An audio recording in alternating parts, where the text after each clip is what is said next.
muchacho? Yeah, buddy. All right, welcome to the Details Podcast. We are back, and it is week 3 of quarantine podcasting, and just keep rolling with the punches here. James, how you doing? How was your weekend, man? I'm doing all right, man. Yeah, the weekend was all right. Sunny out. Got outside a little bit.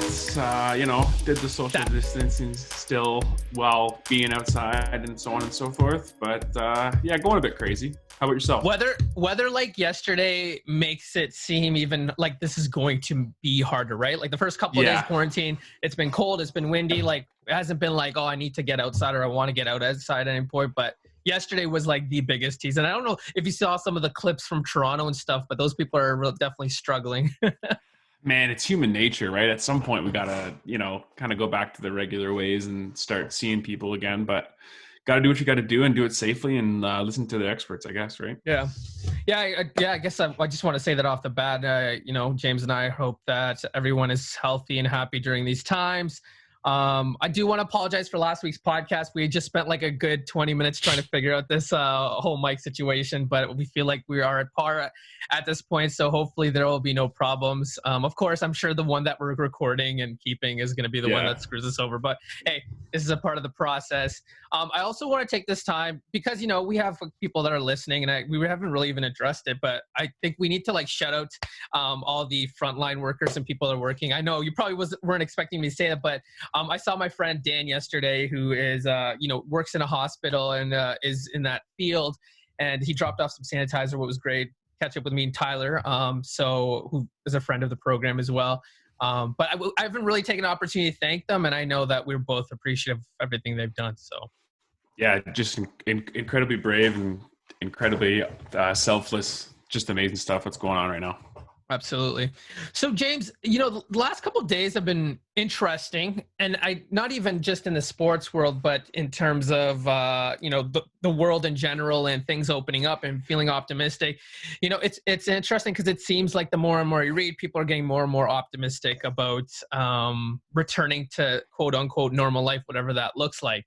And I kind of wanted to lead this podcast because we haven't really made any bold predictions in terms of when we foresee things coming back. I mean, like we talked about, what we thought the window would be, but I'm just going to like go kind of around the horn with the leagues here. And then you can kind of give me your insight in terms of what you're thinking. But, it's ironic that we're recording this podcast today because it was the NBA that announced today that starting today, the teams are advising fans of their ticket refund and credit policies due to the suspended regular season. And this obviously started causing a little commotion that, oh crap, maybe there isn't reason to be optimistic that they'll be able to finish out the regular season portion of the season. Maybe they'll just jump into like a training camp and get straight into the playoffs, which is weird because last Friday they announced that they would be opening some practice facilities, but there was never really any traction made from that, which was really kind of weird, right?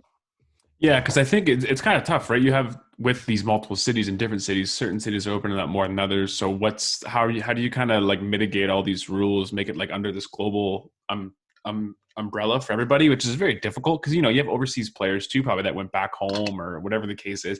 Dude, there's a lot of moving parts to it. I do think it comes back. I don't really see a world where they don't try to at least get something out of it, whether it's like a pushed playoff, shortened playoff, or first round to 5 for 6 extra teams, whatever the case is. Like these guys make money, right? And at the end of the day, we kind of can't forget that, and that's kind of what their interests are out to do now, especially after having all this time off. And the guys like LeBron and stuff have spoke out and said that they still want to play. So I think that's kind of all we needed to hear. And I don't see a reason why it wouldn't continue. The no regular season finish thing's an interesting one. You better make sure that the playoffs are properly thought out, so that everyone gets a chance, right? I mean, what was there still left? I think almost 6-7 games. Mm-hmm. I think a lot of teams. A little more than that. I think it was like 12. So. Right. So, I mean, for some teams, it may have been 6, right? So there could be a ton of movement still in those games. And something that we're pretty kind of actually accustomed to seeing in the NBA, especially late in the season, is like, a lot of those shifts in matchups, at least for the first round, which are pretty important, especially now if we're talking about guys coming back from injury. I mean, again, what does a 7 seed Brooklyn Nets team look like now? Right. That's the thing that strikes me, because the Raptors will be the victim of that, right? Like, what is a player's eligibility going into the playoffs, right? Because a 7 seed Nets team is not what it would be if KD and Kyrie were playing a couple of games as well, right? Or like able to just jump in and be part of a 7 game series in the first round, because that totally changes the dynamics of the playoffs as well, right? Yeah, and again, you could argue too, what kind of chemistry is that team going to have? Is it really worth it for Brooklyn to play KD and Kyrie right now? Thinking like, unless they were really 200% healthy and had a bunch of good runs in where you saw something you liked, I wouldn't really do it even if I was a GM. But again, it still makes it interesting, of course. Yeah, you say you wouldn't do it as a GM, but I mean, we've seen with the MJ doc, right? Like, I don't think KD's going to be the kind of guy that be like, yeah, I'll just sit this one out. Don't worry about it. It depends, bro. And the only thing I say against that is an Achilles is a different thing. And Achilles tendon in sports is very, very, very, very, very commonly usually, compared to with the end of your career. So right. This is a different circumstance for KD. And again, I think he's going to be fine. I don't mean his career's over, but I just think we should probably hold the horses on that article post. Right. So I kind of just want to run through the other leagues as well. So the NFL announced that they're planning to release their schedule next week. All international games will be canceled, and that's a pretty big deal, right? They have a game in in Mexico. Sorry, they have their London staple games, and that's a lot of money. And we've talked about on this podcast how the NFL will usually bend a little, break a little bit of rules in order to, make the buck that they need to do. So the fact that they announced that they're not going to be taking those sort of chances is kind of a big deal, but it's also promising that they're going to move forward with the season starting, I think it's September 6th as well. Yeah, and it's interesting to think about that too, because you can kind of take that down into a couple more layers, right? There's a lot of talk in the past couple of years where the NFL teams and the NFL league itself has liked the fan base they've gotten overseas, right? So there's been a little bit of buzz. Maybe the Chargers go to London or whatever. Now, I can almost guarantee that this COVID thing is probably going to put all that to a screeching halt as far as business goes, right? Because I don't think you're going to want to open up a team in the next 10 years after a global pandemic. So that's a really good point. I didn't even think about that, because, the NFL was kind of on the forefront. It said between them and the NBA of having this be a global league as opposed to just North America. So that's a really good point. Like, how does this kind of halt those plans? I think it's really going to affect it a lot more than you think. And I think that the NFL was probably a lot closer to actually getting okay, or maybe even thinking about going to the UK for a team, right? I don't think that was out of the realm of possibility, but I wouldn't be surprised if, as of tomorrow, over the next 5 years, it is out of the realm of possibility. So, well, the fact that they were playing regular season games as opposed to preseason games, because the NBA is doing that, and whether it's China, London as well, but they were actually playing regular season games where teams were, having their home games there as well. But not only that, they were selling out Wembley, man. Like those, and people don't know that these stadiums, like these soccer guys, they don't mess around, dude. There's 80K in those buildings. Like these, they're putting seats. Like they're putting butts in seats out there. So when you go and sell at those stadiums, that means a huge, huge, huge revenue for America, especially when the euro is incredibly more expensive. Absolutely. The pound, sorry. The also, in a memo to players and teams today, the NHL said that it may be able, provided we can continue the trend favorably, move into quote-unquote phase 2 and open facilities in mid to later portions of May. That's a lot more promising than some of the other leagues. Players currently outside of the club city should consider where to plan their return to their club cities. So that's really, really interesting for the NHL. Obviously talking about, they've also even talked about, having this 2-city host thing, and Toronto was actually one of the candidates, right? Yeah. And I think out of all the major leagues, the NHL should be able to find this blueprint to being back the quickest. When you think about it, right? Think about the sports and how much the fan base actually helps. Hockey games, right? Yes, they're very loud. They only sell about 15,000 fans. A lot of the time, the game is kind of like separated from the crowd almost, because it's in a rink and it's kind of, it's got that overarching kind of feeling. Again, it will have an impact, yes, but I think that they are least impacted by a completely no fan rule, which, again, it shouldn't be that hard to get going sooner than later. And when you think about hockey players, yes, there's a ton in Europe, don't get me wrong, but like 80% of the dudes are in Canada and America. So not a whole lot of stuff going on as far as like international wise, in my opinion. So I don't see a way the NHL doesn't get back to at least games without fans. But I wouldn't be surprised if they were the first back, to be honest. Right. And then the last major league, the MLB is considering multiple plans to start the 2020 season, including a plan that involves dropping teams into 3 hubs, Arizona, Florida, and Texas. They would add extra games through double headers, replacing off days, eliminating the All-Star break, thank God, and tackling the regular season games till the end of October as they normally would.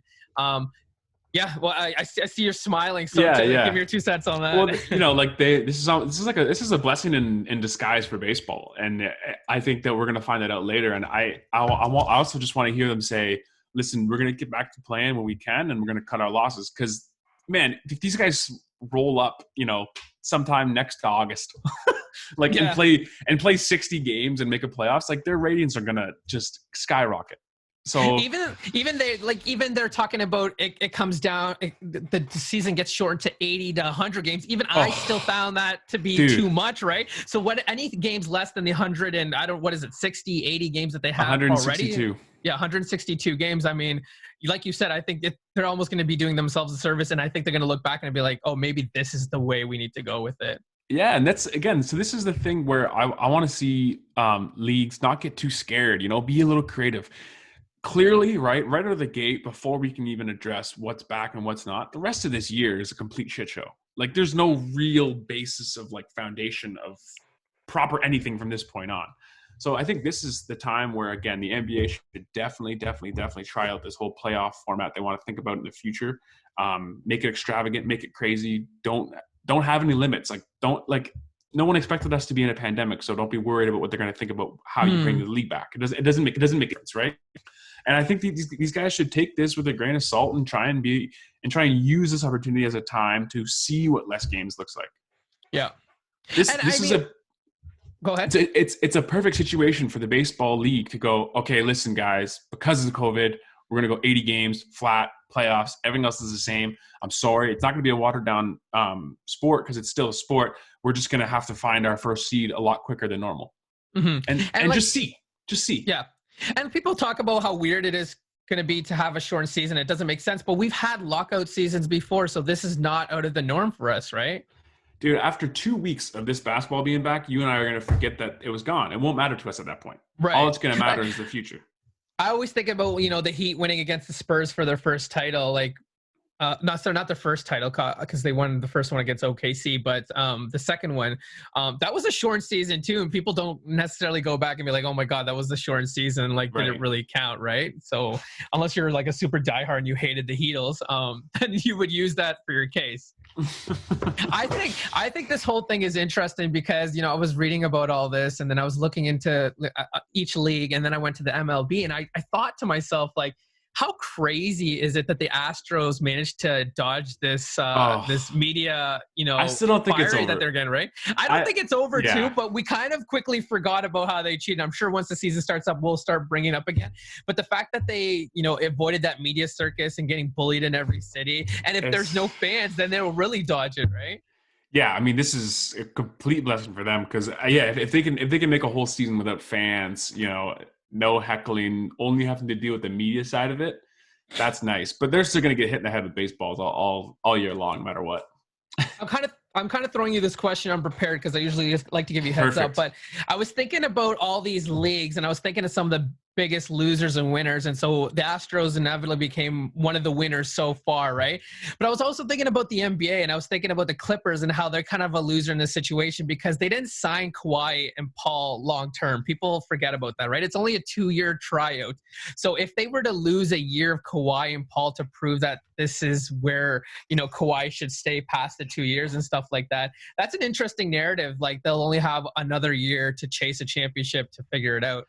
Yeah, I mean, free agency and points that we're going to get to later with football. This is the time to basically keep yourself available every summer as possible. As many summers as possible that you can potentially change a team is the best situation for each player now. And even Kawhi and Paul, but same with Giannis. I mean, with Giannis, I think the Raptors are a huge loser in this. I think the Raptors could potentially, at a regular season rate if we kept it as is and the Raptors knock off the Bucks at some point in the Eastern Conference, like that's a huge play for Giannis to come and either join them or at least leave the Bucks, right? Where now you can kind of look at it and say, listen, before everything went all screwy, we were numero uno on top of the board. Yeah, they like the Lakers and shit, but you had the best record in the East, best record in the NBA. Sure, we didn't end up winning the playoffs if they end up not in the future, but maybe you could always just say it was a cop-out and say, well, the COVID thing screwed us up. Let's run it back. Come on, Giannis, for a fresh 5. But to contradict that, maybe also on the other side, the Bucks had momentum going into the season, number 1 record in the league, the favorites to come out of the East, potentially vie for NBA championship. Do we come back to a season, they lose that momentum, Giannis doesn't get the championship he wants or even an NBA Finals appearance, and that's another year lost for the Bucks for their pitch for Giannis to stay? Yeah, I mean, it's possible, right? It's interesting. I'm curious to see how it goes for all 3 of those guys, Paul George, Kawhi included. I think all of them, I could see them all staying now, where I could all in a different world, I could see them all going. You know what I'm saying? Mm-hmm. And yep. I think with this, it's just you didn't see enough from the NBA season. We didn't get any playoff minutes. We didn't get any like super late. These games are super meaningful minutes from these guys, right? We never really got to that point. Mm-hmm. So it's tough to make that judgment call, especially with all the moves that Milwaukee made, and they keep making moves for him. Man, that's tough to leave that program. Absolutely. You brought up a good point with the NFL. This is kind of a great segue into the whole Andy Dalton situation, but Dak could be seen as a loser in this situation because he hasn't had his off-season workouts. People able to see, that he is still, good and still value, worth that contract. For those that don't know, I think it was on Saturday, Andy Dalton signs a 2-year deal with the Cowboys. I think $3 million guaranteed, $7 million, or is it just a 1-year deal? Sorry, it's a was one. that what you're gonna say? 1-year deal. So a $7 million deal, 3 guaranteed. And I mean, what's your thoughts on it? I mean, I think this is a genius move on Jerry Jones' part. Yeah, of course. Oh, I mean, Jerry Jones's part, outstanding, amazing job. I think a lot of people are looking into this whole Dak and Andy thing way too much. No one ever actually reads the backstory of the guy that just signed. Andy Dalton went to TCU. This is a little fun fact for you guys. Texas Horned Frogs, TCU. It's all black. They got great jerseys. They're purple and black. Nice looking team. They're never usually that good. Horned Frog, that's what they're called? Yeah. So Texas, real intimidating. Texas Christian University, I think it is, or something, or maybe something like that. But he went there. He's from Texas. He's had a house in Dallas this whole time. He lives in Dallas. And dude, think about, okay, so this whole quarterback carousel this year, right? All these guys are signing 1-year deals everywhere, left, right, and center, and no one even knows who's anyone's guy anymore. This is the perfect choice for Andy Dalton to come in here, get guaranteed $3 million, whether it be a backup or a starter, whatever happens in this thing. I don't even think it matters to him. And then next year he has a completely clean slate again at a completely open market where there's potentially going to be 7 teams looking for quarterbacks and big money. So this is, for him, it's a no-brainer, I think. I mean, I know Jacksonville got a lot of buzz, but dude, I would rather go to an older coach like Mike McCarthy, pick a guy's brain who's worked with Aaron Rodgers, maybe sit in the back, hang out, live in your house in Dallas, make a quick free $3 million, and get it unscathed. Don't take too many hits and sign a bigger contract next year. So, I mean, these are all pluses for Andy, but for Dak, this kind of puts a little pressure on him, right? I don't think it does, to be honest. I don't think it puts that much pressure on Dak. I mean, if I was a starting quarterback and then my ownership signed a backup and this guy's deal is like all incentives, I would be like, oh, okay, I don't think he's going to play. So it's like it was a good safety blanket choice for them, and Dallas and Andy, both of them win, and I think Dak wins too. I don't really see. Again, it depends how he takes it, but Andy Dalton, I mean, just not a dude that you don't think, I'm not going to get too scared of him. He's not going to beat me up. So it's not like anything. I don't think it's to be scared of Dalton and possibly replacing him, but I think in terms of negotiation tactics, this hurts, right? Because, if they can't come to a mutual number, this is Jerry Jones' way saying, okay, well, we have a quarterback to run the first couple of games with. Obviously, if you're a team, that's not the ideal situation you want to get into. I mean, we saw it with Zeke last year as well, right? But I don't know who is Corbin or something like that was their backup going into the offseason. And there's no leverage for the Cowboys in that situation, right? But I do believe they've offered Dak that franchise tag already, and I think it already has the tag on it. It's already way too much money for him for not winning really many playoff games. So again, is it bad for Dak? I guess in the overall context, you could say it is, but I think that's because Dak's stupid and doesn't want to just sign the contract. Like, you're going to get a franchise tag for America's team and you overpaid and you're complaining about money. Then this is, I don't know why I'm talking to you anymore. Like, he's lucky that they're still even friggin' trying to sign him. Right. So they, like you said, they placed an exclusive franchise tag on worth $33 million, which is a hell of a lot of money for 13 him. more. I think probably 20 more million than I would give Dak Prescott, but whatever. Oh, wow. Okay. All right. So I guess you think that this is a great move and it shouldn't be threatened to Dak at all moving forward, right? No, and I think if worst case scenario, Dak doesn't want to take the money, perfect. You guys save more money, and Andy Dalton's not that bad of a quarterback. He's not the best. He's not going to win. He's not going to win you football games. Very Alex Smith like, but he's not bad. Right. So I got to ask you, I mean, there's been a lot of quarterback carousel in this offseason, and we kind of seen everybody land where they need to. The last prize kind of left is Cam Newton. Yeah. Do you have sort of a bold prediction? Because at this point, I don't think he's going to Patriots. I think the Patriots have made it clear, just even letting Andy Dalton go. I think they're committed to Stidham, and I don't think they're going to bring in Cam Newton. Yeah. Again, whether they're committed to Stidham or committed to Trevor Lawrence, that kind of is undetermined, but I'm with you. I don't really see the Cam to the Pats. It doesn't really make a ton of sense. At this point, I want to see him just go somewhere where he's happy, like try and find somewhere that's a good situation, get better, get healthy, maybe even be a backup if you want to. If you want to compete, go ahead. But he's really, really running out of time here. And I think maybe Jacksonville might grab him on a cheap contract as a backup. That's what I think that's the fit that makes the most sense, right? Because it's I guess, but does it make sense? Like, at the same time, right? What are you getting with Cam Newton that you want? Like, what's the contract number is my thing. I don't know if I want Cam Newton to start. And then if I do want him to start, how much do I want to pay him as my starter? And it's a very interesting situation. I still like Washington. I mean, Ron Rivera's there. Maybe you just go with the old coach and hang out, but I don't know. Yeah. It should definitely be interesting to see where he ends up. I think he's still a serviceable quarterback, but it's left to see how much he's really got left in the tank, right? Yeah, like I think serviceable, super nice way to put it, D. I think he's going to be fine. He's going to be good in the right system, but he's not going to have 5 years, right? Like this isn't your franchise guy. This is your like, oh shit, we need a quarterback. Let's plug him and play him. But it's not really any more teams like that now, so it's kind of weird. Yeah. All right. Well, I mean, hopefully we still have reason to be optimistic about this season in a whole. And I mean, as the news continues to flourish, and like I was talking about earlier, just not even the sports world, but even Rob Ford coming out and saying, we're kind of moving ahead of schedule. Say Rob Ford? Or sorry, Doug Ford. I keep saying Rob Ford. Wow. I'm still living in the past, bro. But yeah, oh my God, I'm so sorry. Hopefully he never listens to this podcast. But yeah, just even giving Ontarians sort of a level of optimism. Like I saw that Quebec's opening up, but like I don't even think they're in a position to open up again. But that's a whole different conversation and a totally different podcast. That ain't for me, dude. That's not for me. All right. One thing that, again, has been keeping hopes and energy high is obviously the Last Dance documentary. Last night, we get episodes 5 and 6. Basically, to sum up these 2 episodes, we see the culmination of the three-peats, a feat done and completed by very few. So the seasons between 91 and 93.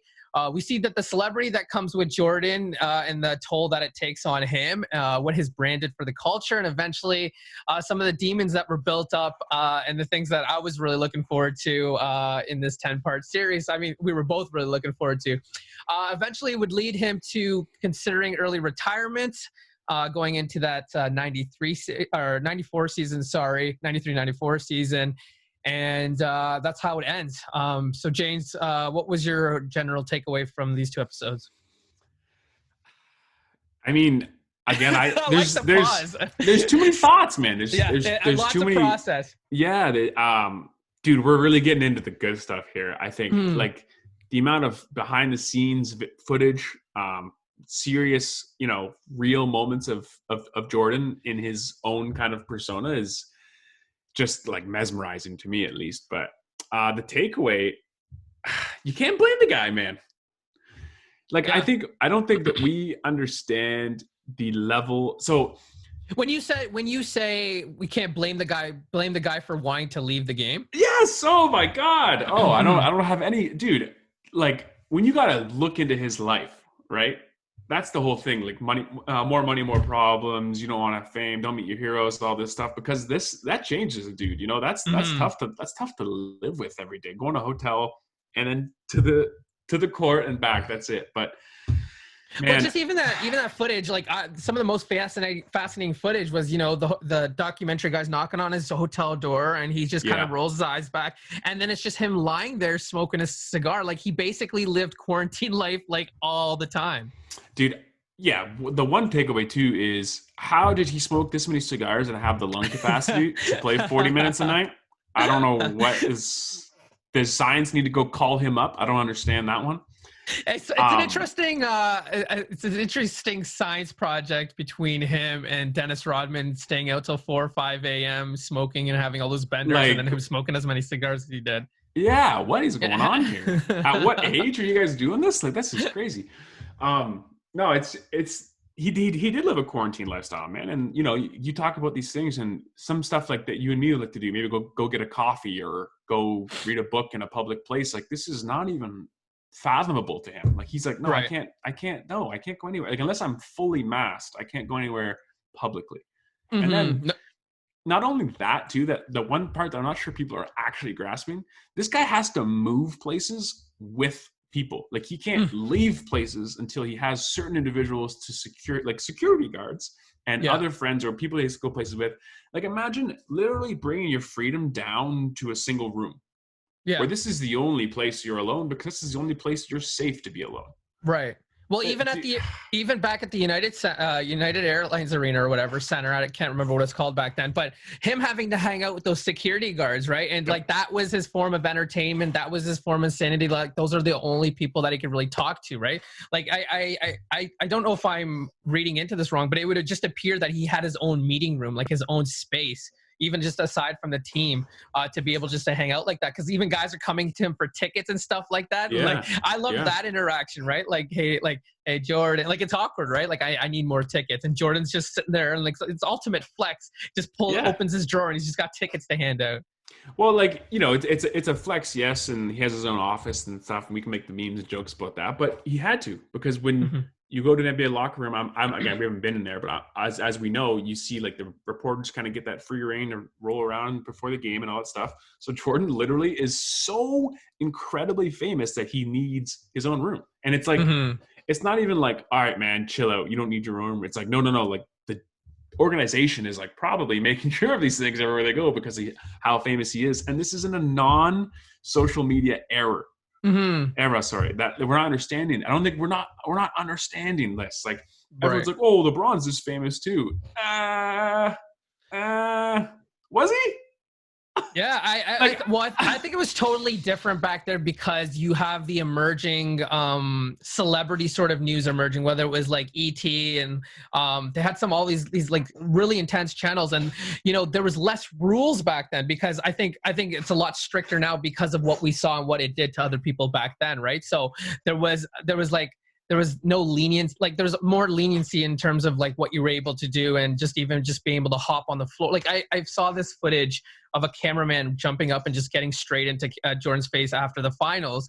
And it was just like, there was no security for this guy, right? Yeah. Where the levels of security have changed so much now, right? Like, you think about the Spurs and Heat in that game, I believe it was 5 or 6 where Ray Allen hit that shot. But even a minute before the game had ended, they already started tickering the tape around the court so players wouldn't jump off, where you didn't sort of have that level of security back then. Right. And I think a lot of this too is like, it's kind of making me realize how much more of a sports and culture icon he was. Which the most amazing part about it is I think LeBron has done things and tried to do that, and he is that, yes. But Jordan never even wanted to be it. Like, Jordan never even, like, that was not even a plan. That wasn't a goal. He was just playing basketball. Well, for LeBron, it's been so calculated. And for Jordan, it was maybe more his team behind the scenes. Then, like, Jordan was just more focused on being the best at his craft, right? Right. And what's interesting and what's cool to me about this is I feel like if you were to take away all of it, right? Take away all of the fame and let Jordan play. I don't think he changes. Like, I think it's the same dude. I think it's the exact same guy because he's just Right. a competitor, Right. which is just so like Muhammad Ali-esque when you see him walking around in public and through the hotel, and he's down the hotel lobby and there's 2,000 people in the lobby. Then there's 4,000 people outside the bus. Right. And then all down the street. It's like, this is God. Like, this is God. And we saw this in episode 5. 2 or I don't whatever. know. No, 5 and 6, right? So 5 is where we see like the Bulls roadshow, right? Sorry. You know, Jordan handing out the tickets. I mean, did the Hawks used to play in the Georgia Dome? Because that footage was just completely unreal to me. Or would they just do that because it was his last game? They did it. I think it was for him. I'm pretty sure. Yeah, which is absurd because when you show that footage of like, it's not easy to fill up the Jordan Dome for a basketball game. Like, that's insane. Yeah, it's insane. Mm-hmm. Yeah, but like you see the fans lining up. This is an era where you can't buy tickets on the phone or you can't buy them online. You actually physically have to line up for tickets. I love the one shot of the fan. He had like the little tiny binoculars that he had to see from a distance. But like, this is like, you have to see Jordan, right? Because he's a spectacle and he brought it every night. He wasn't going to half-ass it. You were going to see the full Jordan experience. I think this doc has done this, especially these last 2 episodes. It really did a great job of making you feel suffocated. And you kind of felt like, oh my God, I can't breathe watching this because you just see how much people are just tuned in. And what I found fascinating, I got an interesting story to share here, but like, is Jordan's ability to turn it on. Like, and you think about this, right? Like, you think about you're having a bad day and then you walk out. And I don't know if you ever experienced this with kids at the Griffin football games. Maybe you've come off a loss and you have to see someone and you kind of gotta be a happy, cheery guy, right? Like, even kind of the extent, like with Blog TO, sometimes I'm just like so exhausted after a shoot, but then I have to do my intro after I film all this stuff and I got to be yippee go getty because that's kind of what people are used to, right? And even if it's meeting people expect a certain energy level from me. And I don't want to be, you know, the crappy mood D. Like you want to be as you perceive, right? And I know this girl that used to work at the Sky Dome before it was the Rogers Center, so way back in the day. She was one of the staff members there, and I think it was a WWE event. I don't know if it was Raw or if it was a pay-per-view, but I think it was just a regular road show. And she was behind the scenes, and she ran into Hulk Hogan, you know, this charismatic, outgoing guy, you know, the brother that we know. And she sees Hogan and he's just absolutely zonked. He's so tired and he's got these bags under his eyes. And you can just tell that he's just been on the road for so long. And again, if you've ever seen wrestling highlights, you know that there is an energy equated to Hulk Hogan, right? Yeah. And so she sees him and she says, "How you doing?" And he's like, "Oh man, I'm just so tired. I just wish I could get like a 5-10 minute nap, whatever." And they're having this conversation and this kid comes running around the corner, right? And sees the Hulkamania. And she said the thing that blew her mind was his ability to just flip that switch and just turn into full Hulk Hogan. And for someone like Jordan, that was the case as well, right? Yeah. And for someone like Jordan, sometimes it may not even have turned off. I mean, you know, you see, we can get into the gambling, maybe this is a segue, but having that kind of competitiveness in every aspect of everything seemed like it was impossible to turn off. And, you know, he thought he goes right into it, right? Gambling. Big, I mean, just as someone like you could probably relate to, a nice win in gambling probably feels pretty good. I think my biggest takeaway from these 2 episodes is my new excuse for gambling is I'm not a gambling addict. I'm just really competitive. Like, I'm using that for the rest of my life. Yeah. Let's okay. So let me stop this train here. I've done nothing but love the Jordan doc, you know, nothing but love. Yeah. But for anyone to try and flip that quotation as like, yeah, he's just too competitive, man. He's not addicted. Shut up. Okay. That's what an addiction. That's like the epitome of like the first thing you say when that guy's addicted and he's like, "Oh, I'm not addicted. I can stop whatever I want." Right. It's so cliche.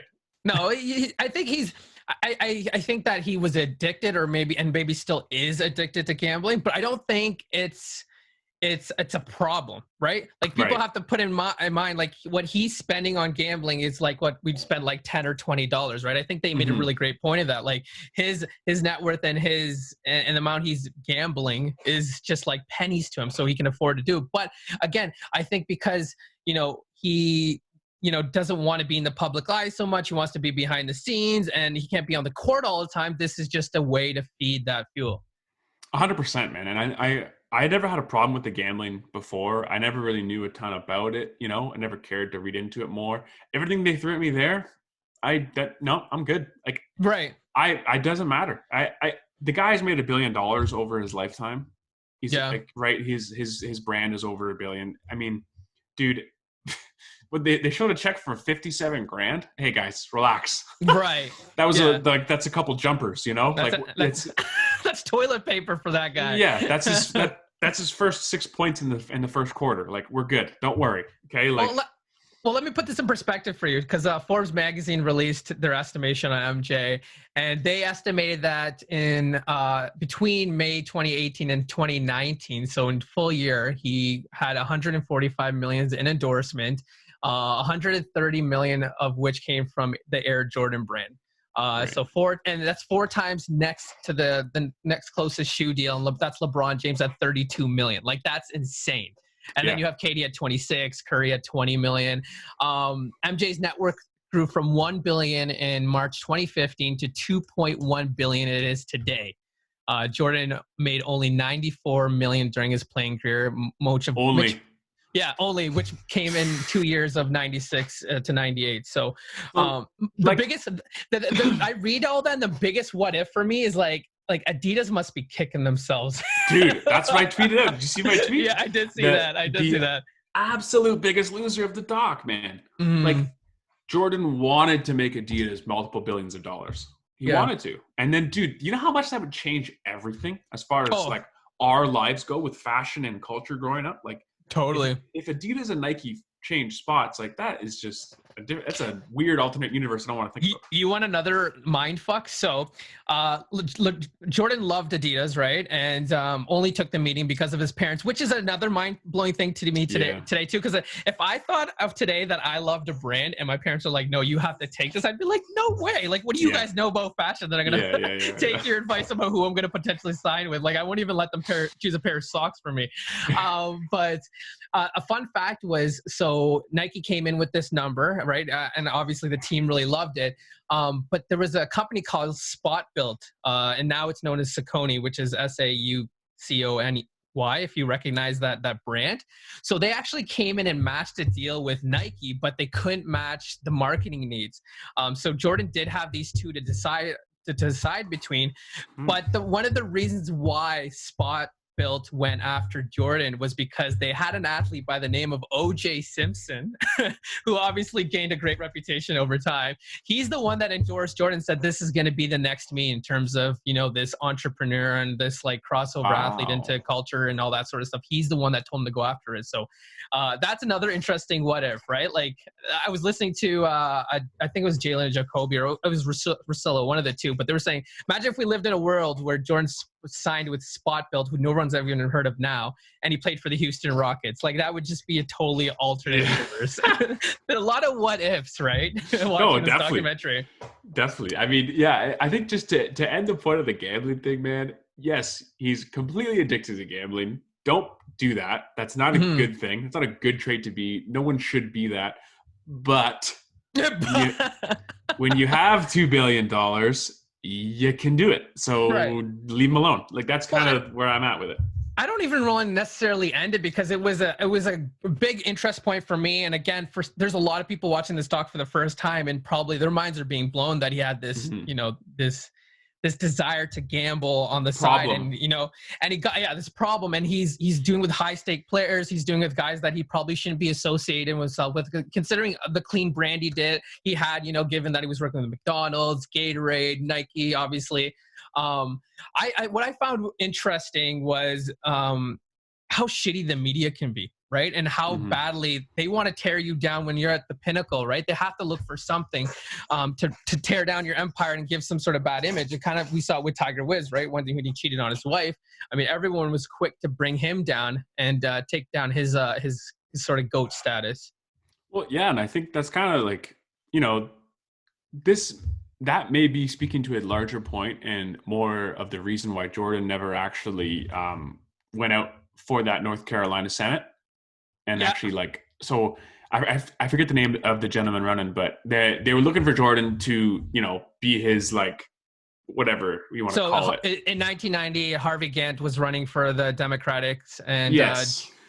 go ahead. And Jordan just made it clear, at least the documentary, that like politics wasn't his bread and butter, so it wasn't just his platform to speak on, right? And it was pretty obvious, right? The other guy was a complete asshole, or maybe he was a racist or something. He was awful. Yeah, no, he was awful. Yeah, he was racist. That's what they implied. Yeah. So you see that part, and it's kind of painted in the sense of like, why didn't Jordan do this, right? That's clearly what the question is posing. And then Jordan kind of gives you this answer, and you're like, dude, you had 40 years to think about this answer, and you gave us like this kind of shit. Whatever, who cares? Yeah, Republics can vote too, or whatever. Yeah, right? Whatever. Republics wear Jordan. That's what he said, right? Yeah. Republics wear Jordan as well. And I think that it just speaks more to the situation. Like, just like you said, man, how this media is just hunting and hunting and hunting. And then now you look at his quarantine lifestyle that he had to live, and he couldn't go anywhere. He's got so much built up animosity for people. This is no wonder he goes to the golf course and just says, who wants to lose money? I don't give a shit if you killed someone or wherever, if you're criminals too. Like, are you going to play golf? Let's play golf. Like, dude, at this point and in this doc and in these points in these scenes, this guy is so out for himself.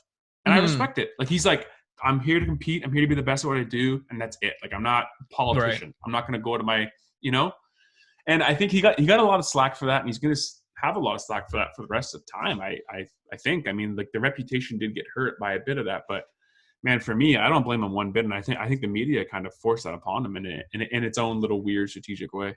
Yeah. Like, it's crazy that he skipped the visit to the president after winning the 91 championship. And you think like how much that would have been blown up today, even if the excuse was like because the excuse he made was that he had a family engagement, but obviously he was out golfing and gambling, and that's kind of where that novel. I can't see where I've written it down here, but that novel that guy came up with and saying how much Jordan had lost, like 2.1 million in a golfing game, and that the debt had to be reduced, and that's kind of. And this all sort of came together again. And you see in the flashback when he left New York to go to Atlantic City and get away with his father because, they were down 0-2 to the Knicks, and he just needed to get away from, Mecca basketball.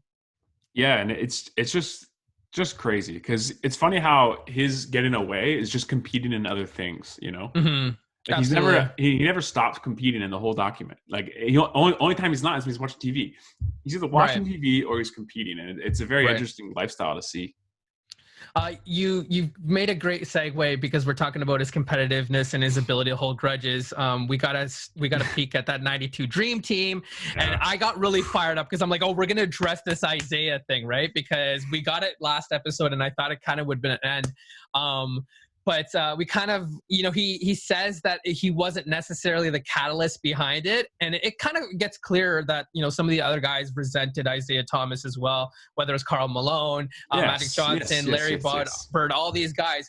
And the other thing that I started thinking about is, like, I started looking at the roster, and I also think, like, you have Magic Johnson and John Stockton, who are two completely different players. But Isaiah Thomas was kind of a scorer. So it's like, who else do you take off that team? That team was so legendary. Well, dude, I think Jordan gave you the proper answer, right?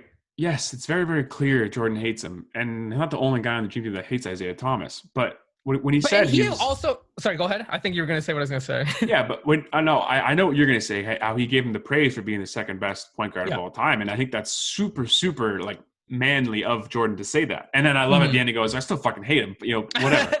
But, like, he was very, very correct when he said if Isaiah Thomas is on that team, like, I think our locker room fit is different. And that's very important, man. I mean, look at today. Let's go to today's example. And this isn't a good example because by no means, well, let's say Curry, for example. Let's put Steph Curry and Isaiah Thomas's shoes.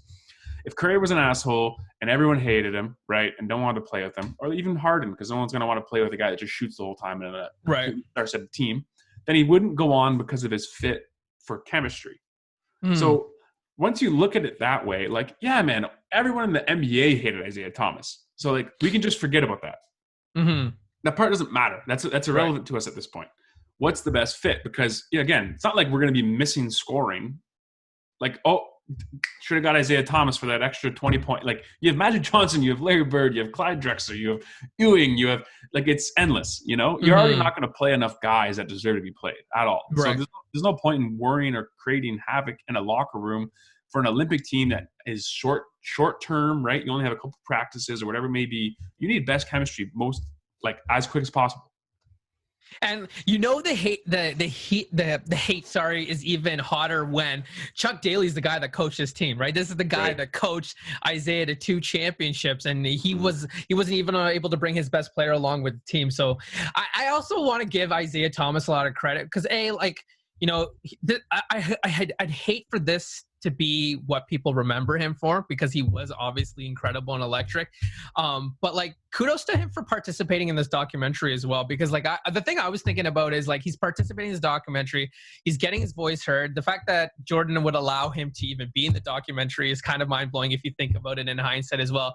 But then like a guy like Clyde Drexler is not a part of this doc, right? A guy that, was torched by Jordan, a guy that, given in a different era, probably would have excelled and not have to play in the shadow of Jordan. Like, you could argue that Drexler was like top 5 shooting guard of all time. Like, people forget how good he was, but he was in a smaller market, which also hurt him as well, right? I think the Drexler thing, I bet you if you went to Drexler and got on the inside of that, he would open up, and I think he's got a whole ton of hatred towards Jordan. Yeah. I think he thinks Jordan stole the NBA from him. I think he thinks he's better than Jordan. I think he thinks he's just as good, if not could have had 5 rings. I think he doesn't think Jordan's that good. So I bet he got asked to go into that doc, but I bet you he shut that thing down pretty quick.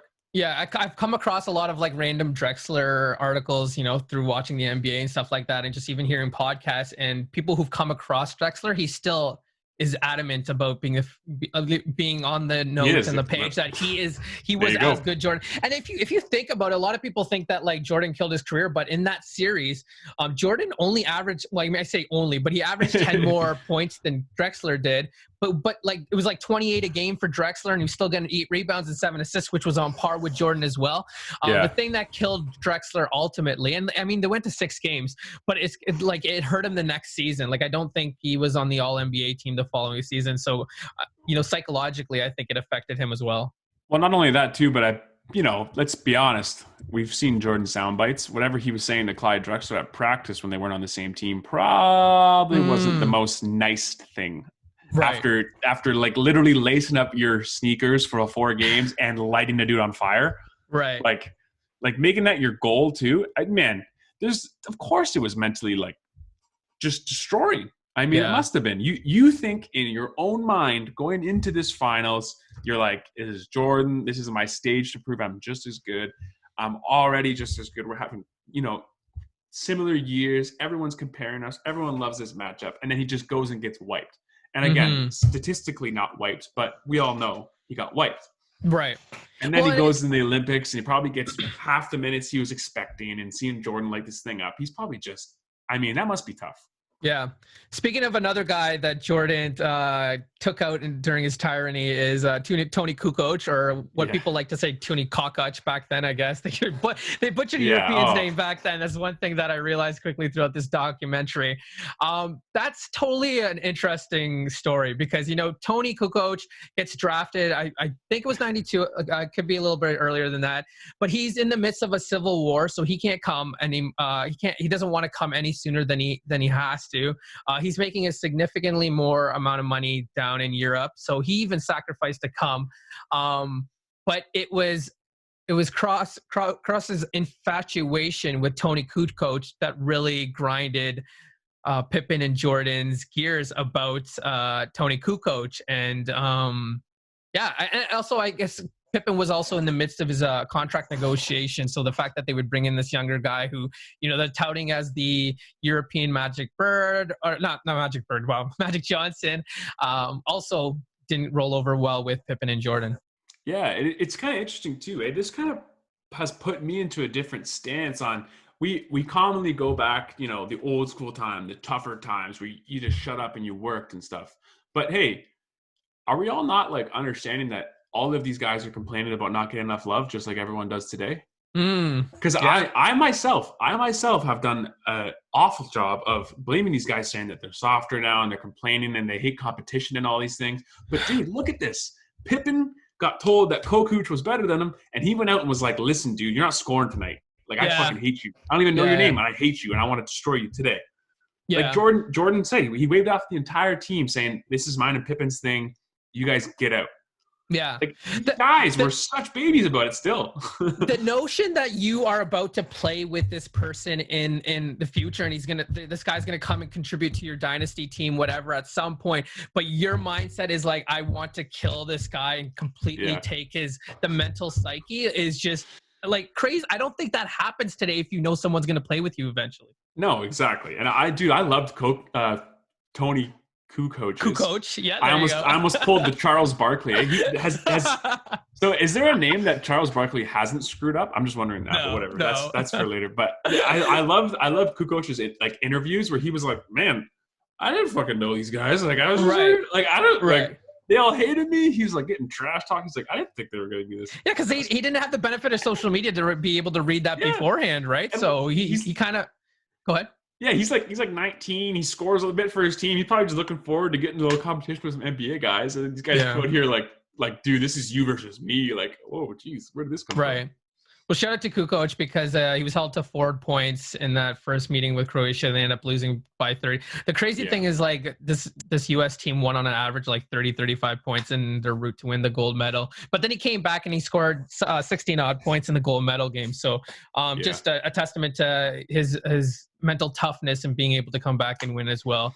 The one thing I definitely wanted to quickly bring up, but how genius it was, and I didn't even know this, and again, I know a lot about Jordan, but wearing the American flag over his right shoulder, I guess this shoulder, and covering that Reebok logo is just pure genius on his part. I mean, he does the most GOAT things, like these little subtleties that no one would ever think of. Like, dude. Yeah. Amazing. And his team was obviously very influential on the NBA turning into a global brand. You could do a whole documentary on that as well, and how big the NBA has become across borders as well. So I had a really good laugh at the start where they were talking. Yeah, like they were going up against the powerhouse Croatians. I was like, what in the fuck? Powerhouse? Like, there's 3 guys that can shoot? What are we talking about here? Well, I mean, that's where you kind of have to reach and get any story angle. You have to make it interesting at some point, right? Because this was also the first Olympics where NBA players were able to play for the Olympic team as well. So kind of just put the other teams in an unfortunate circumstance of not being able to compete with these teams. So wow, we've done a great job here, Chase. We've talked about the 92 team. We talked about running it back against Drexler, the politics involved, of course, the gambling. Did we kind of want to talk about, like, I don't know how you feel about MJ and his kind of impact on the culture and the brand of Jordan and what that did. And I don't know, what was your first encounter with Jordan, and were you kind of always at any point trying to get Jordans? I've always been I've been beside shoes my whole life, as you know, as a close friend of mine, my older brother, shout out J Rob, the original J Rob, the Big original J Rob. Yeah.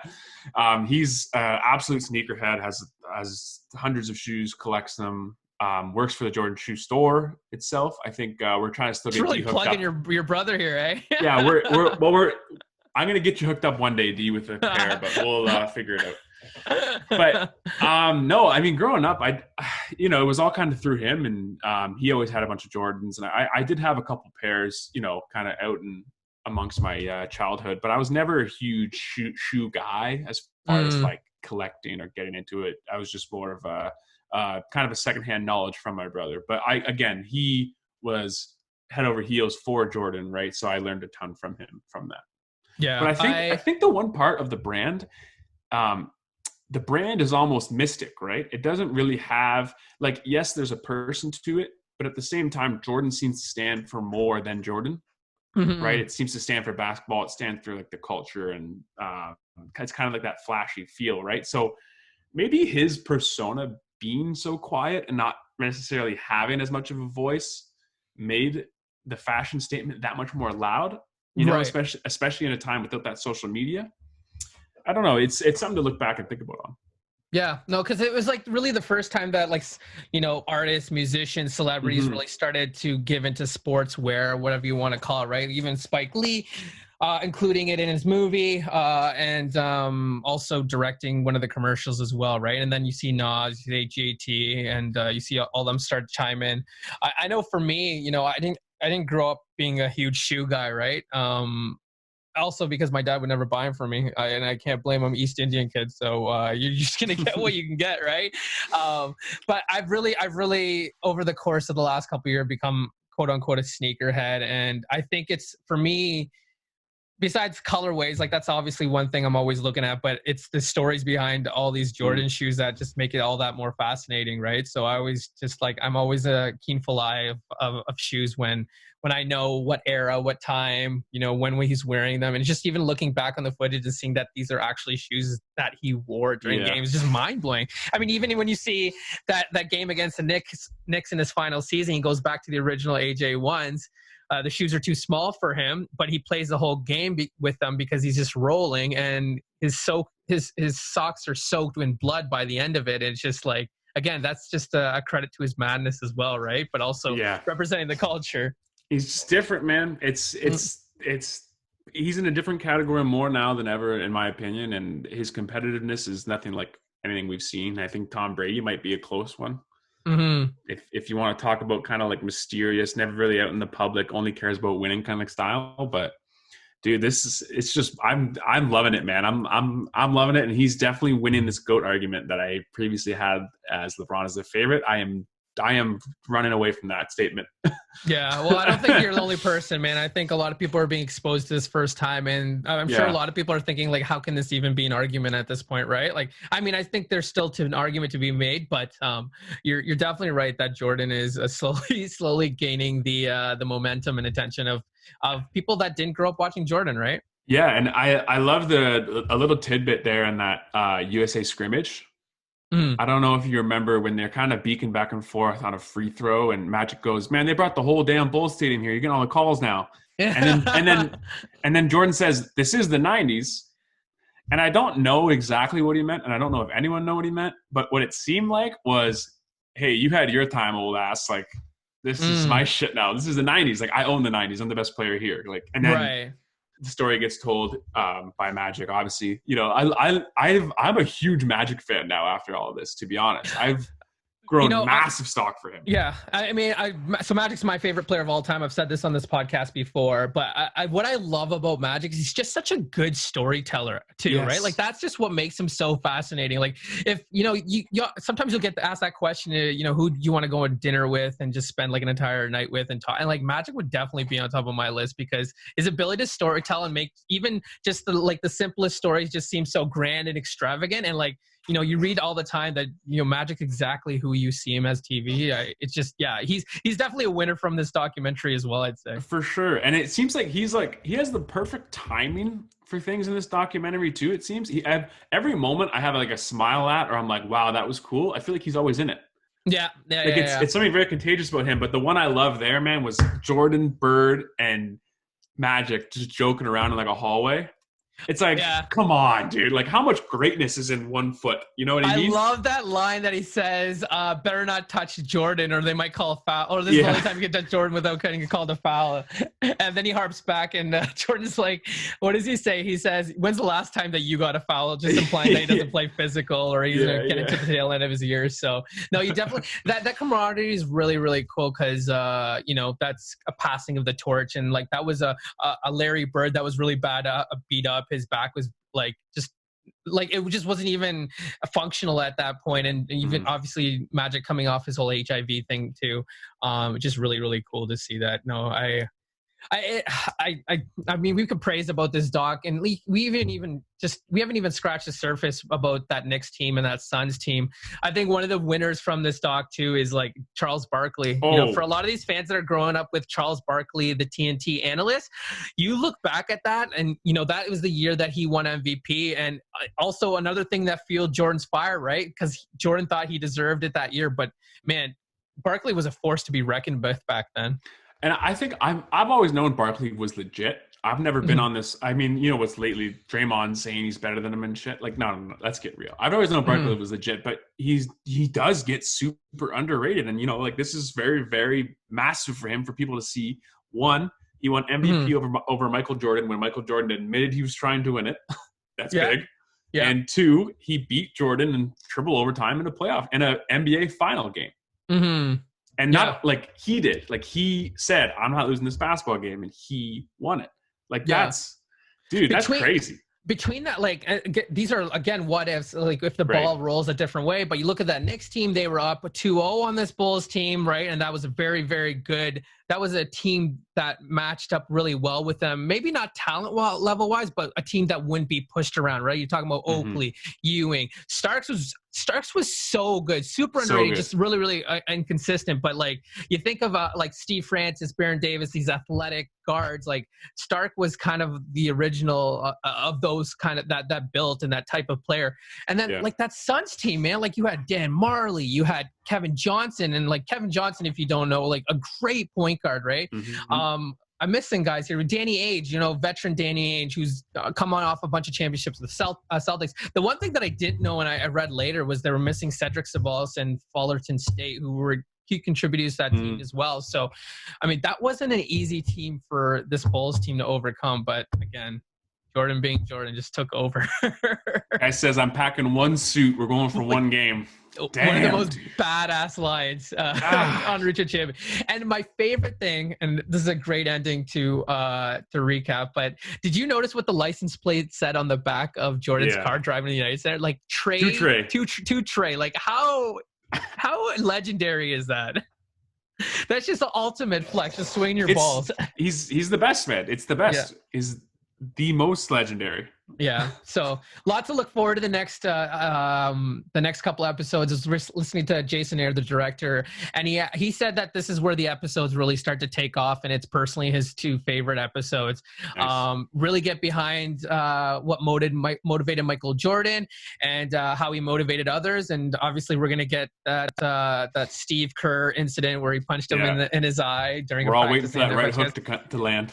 Yeah, exactly, and obviously Jordan's departure from the game, his early departure, his father's death, which I'm sure will tug a lot of heartstrings and chords. But yeah, man, just week after week, this thing continues to impress. It's some of the best TV I've seen in as long as I can remember, to be honest. And I'm very rarely like chomping at the bit to watch something when it comes out. Yeah. But this is one where, I mean, you know, I usually wake up at 5 every day just to let you know how much this is enjoying. This is enjoying for me. I wake up at 5 every day before work as my own little routine. But on Mondays, I watch the first episode of the Jordan doc that I don't miss at 5 a.m. on Monday morning. Yeah. So like, it's that good to me that I want to like sacrifice things to watch it. Absolutely. And I think Gabe would be upset if I didn't at least kind of mention this, but the music again on point in this series. I made a running list, and I don't even know where it is right now, but just on point between, I can't even remember all the songs are so good, but but for those that are listening, and if you have Spotify, they've actually curated a playlist dedicated to Last Dance. You can find every single song on there. So highly recommend you go through that. Like, I'm going to go for a run after this, and I know I'm going to go through that, feel like I'm running with the Bulls.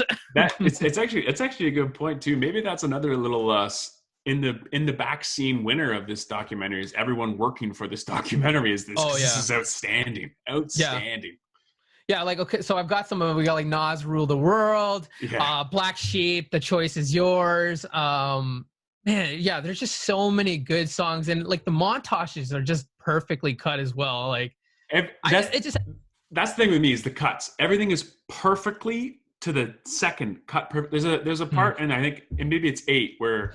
It's 7 or 8 where Phil Jackson's talking about the series with Phoenix, and he makes this statement, like he kind of pauses and he goes, it was pretty fucked, like kind of messed up, like it was back and forth. And then like right when he finishes it, like the music already started halfway through his comment, but right when he finishes it, there's like a bit of a drop, and then it goes to this, it's like, dude, this is like to a T perfect. It's insane. Masterful. Yeah, it's masterful. Absolutely. It really is. It really, really is. No, shout out to that team, and especially considering again, like they've just been whipping this together last minute. You know, given because I think they just wrapped up the final the 10th episode, but they really started. Like I was reading, they really started this in January, which is absurd. It's phenomenal, dude. They're putting in overtime for sure, to say the least. Phenomenal. Awesome. Do you have a bonus story to tell? I know we're reaching in our bag these days to get this sort of content, but if anything interesting happened to you? I guess a little interesting. If we have any backpack listeners from a couple of years ago now, I guess only 1 year ago, but they remember I used to have a little rat issue. Oh, the rat story. What did we give him a name, didn't we? Yeah, Gary. Gary, yes, Gary. Yeah, so I had a bit of a rat problem that I figured out. That's all good. Just moved into a new place. I love where this is going. And so the other night, I went out to go take out the garbage, or last week, I guess, I went to go take out the garbage, and, regular night, no problem, all good. It's pretty dark out, don't need any lights or whatever. And there's a couple bins beside my bins, right? So I grab mine, I put the last thing in, close it, whatever. Hear like a frantic movement, So I'm like, great, we have animals, cool. Which one is it? I'm not scared, whatever, it's not a big deal. And then I turn the light on, and there was the fattest raccoon in the world. And I've seen him 4 times now since. Oh, so damn. He hangs around the parts. I don't want to kill a raccoon, but I will have. If I have to, I will. You know what I mean? That's a joke. I'm not going to kill a raccoon. But yeah. So I don't know. There's another little tidbit. At night, I have to be super cautious when leaving my house because raccoon families are near. So we're going to call him Ricky the raccoon. Man, your boy just can't catch a break here with these friggin' random animals. But that's it. You have you're an animal magnet, eh? They just love to come around you. But that's the only what? Here's some what? No. I'm gonna stay away from that. We're on good terms right now during quarantine. I don't want to sour that relationship. My story's kind of funny. It's kind of short, but I just recently got the Jordan DMP6s, so they're like all black. Obviously, they have the hints of gold. If you know me, I like my gold, and I just like I've never had a black pair of shoes, so I'm just like once my friend Dan Fung, who sent them to me, who's like one of the biggest shoe guys that I know, he always keeps me in the fold and in the mix, and he's like, I think this is like right in your branding, this is right in your wheelhouse of color schemes. I'm like, I gotta get this shoe. So shout out to Jordan Terrio, big fan we're both big fans of Jordan Terrio. Jordan Terrio being a big shoe guy, he's my plug. Like he gets me whatever I need. And so that morning Jordan gets me these shoes and I'm ecstatic, I'm really happy. I go to pick them up, and then I take a Snapchat and I send it to Dan. And Dan's like just losing his mind. He's like, they're so nice. Like, I totally regret not getting them. And he says something to me that I think like only guys would understand. But he's like, wear your shoes and send me a snap. And I just die laughing because I'm like, if any other person saw that snap, they'd laugh. But it's like, it's almost the male equivalent of sending nudes. Like show me the fit, show me what they're looking like. And like, for me, it was just like so normal, but I can't imagine like even the way you reacted. It was just such a normal thing for me to hear. And I just like, I thought it was so funny for another guy to say that. And like, I wouldn't hesitate. Like, I just like, yeah, let me do that. Let me show you how fit looks on the feed. So I thought that was really fun. Do these shoes have Flash written anywhere on them? No, unfortunately not. I couldn't afford this. Fortunately not. I couldn't afford the surcharge of because I know how much you like that. I'm a huge fan. You're right. That's if anyone, you know what? I was going through the YouTube deep dives on my channel and I came across our video. If you haven't seen it, I highly recommend it. James does a trick shot challenge video. So James did a bunch of trick shots, and there's one trick shot where he throws in a bin, which if you haven't seen, you got to see because he got it on the first take. We got an episode about the behind the scenes for that. You criticized my shoes, and you're like, who the hell calls you Flash? No, ain't no one calling you Flash. Self-anointed. I knighted myself the Flash. Man, I forgot we made that video, dude. That's hilarious. It's a great rewatch. I that's get back good. to it, man. It's a good time. All right. Awesome. This has been a lot of fun, James. We kept this thing just to an hour, so kudos to us. Hey. But we also spent the first 20 minutes trying to get started too. So. Let's not say we. You did. Yeah, me did. I don't do anything. I guys, behind the scenes, this is all D. I'm useless. I just talk on a damn mic. He does everything else. I will take credit for the podcast. Yes. Great. Guys, thanks for tuning in. I messed up. I said this week would be a mailbag episode. Let's try to make that next week. So again, if you want to send us questions, send it to thedetailspodcast@gmail.com. You can DM either one. Oh, you can't DM James because he's nowhere to be found unless it's on Twitter. On Twitter. Yeah. Send your questions to James on Twitter. Send it to me on Twitter, our Twitter. And I think I'll also put it up as a question sticker on Instagram if you listen, and maybe we can get some questions and have some fun with that. That'd be a lot of fun because I think again, we're reaching our bag for content right now. And of course. This documentary is getting us through things. But once again, thanks, guys. You can catch us on Stitcher, SoundCloud, Spotify, iTunes, all the platforms. And our numbers are getting at a respectable amount, and I don't know what it is, but really appreciate it. And thanks for putting up with us on the last podcast, given the technical difficulties on my end. But we both really appreciate you. And again, YouTube is a form people are consuming their podcast, which is really interesting. You'll see my ugly hair this week. James made the right call and wore his hat. So it'll only get better when we're in person and we're actually like well groomed like regular humans again. Absolutely. That'll be good. This is kind of a personal plug, but I did that thing with Prime Video. And that was a great success. And I have a lot of friends that tuned in. And if you watch the comments, you'll know who my friends and who weren't my friends. Just trolling me. But I appreciate everyone that tuned in. It was a lot of fun. And if you haven't seen the show upload, I'm not even just saying this because Prime's been so good to me. The show's actually a worthwhile binge. So if you got Prime Video, check out Upload. And that was a lot of fun. But yeah. Sorry, that was a lot to put out there, but I just wanted to thank a lot of people for doing that. James, till next time, enjoy the rest of your week, and I will catch you next Monday. Thank you again, man.